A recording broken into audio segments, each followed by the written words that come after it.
Hello বন্ধুরা, সবাই কেমন আছো? আশা করি সবাই ভালো আছো।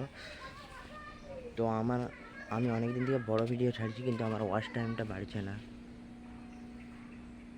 তাই এই ভিডিওটা করছি। ওয়াচ টাইমটা কেন বাড়ছে না? বড় ভিডিও ছাড়ছি,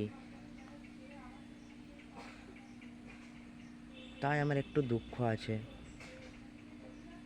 আজ আমার মনটা খুব খারাপ, ওই ওয়াচ টাইম বাড়ছে না, ওই জন্য বড় ভিডিও দিচ্ছি, ওয়াচ টাইম বাড়ছে না। কি হয়েছে?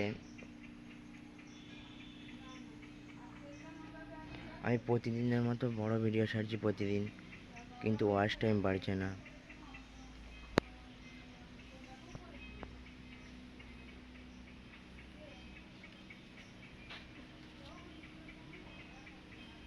ওয়াচ টাইমটা বাড়ছে না, কি হয়েছে? যদি